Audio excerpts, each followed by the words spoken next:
In this tutorial, I'm going to show you how to work with some blurring effects in the filters menu in Photoshop. First thing that you want to do is duplicate your background image. Simply click and hold onto your background icon, drag it to the create new layer icon at the bottom of your layers panel. Once your background copy is selected, go into your filters menu. Under blur, you have the top three options under field blur, iris blur, and tilt shift blur. We'll start out with the field blur. They are all three of them located in the Blur Tools dialog at the top here. So you can kind of experiment with the all three of them together or individually.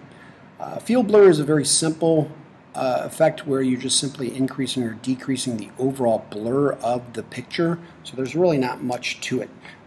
In the center of your image, you can actually increase or decrease this effect here or in the slider. You also have something that's kind of interesting with the blur effects. You have this bokeh effect, and bokeh is a Japanese term for the aesthetic quality of the blur produced in the out of focused areas of an image. So if I increase the light bokeh here, you'll notice that some of these sections that have some light really increase. We can even change the color of this bokeh effect as well as the range of light. So it's kind of an interesting effect that takes place, but there's really not too much to do with the field blur. So we're going to disengage this field blur effect. Next one down the list is the iris blur. And iris blur is really just similar to what your eye would be focusing on in one particular area. So we can just kind of click and drag in a particular area. So we'll focus on maybe the ferrule. You can click on the outside edge of the circle to increase the amount of area that will be in focus. And these second set of dots will be the transition zone between the focused area and the out of focused area. Once again, you can drag onto the circle here to increase or decrease the amount of blurring that takes place. If you want to look at the image without these circles here, you just simply click and hold the Command H key, and that'll hide that particular effect. And you could still even work with the effect working around here.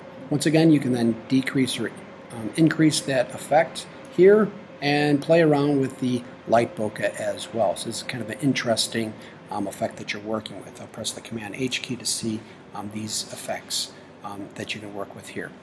The final one is the tilt shift. So I'm going to click on the visibility of the iris blur to disengage that, and then we'll try and experiment with tilt shift. Tilt shift is very similar to iris blur, but instead of a circular area, you have a large section that runs across of your picture. So this middle area here is the area that's in focus. You have the solid line here to the dash line is the area of the transition between your focus and out of focused area as well. You can also then start to rotate the direction of your tilt shift and experiment in this way.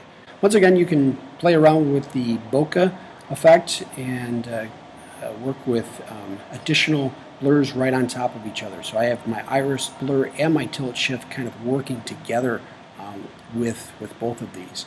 For this example, I think the iris blur looks best. In my opinion, I'm going to reduce the light bokeh a little bit more and just kind of experiment with that. And then once you're happy with the results, just simply click OK.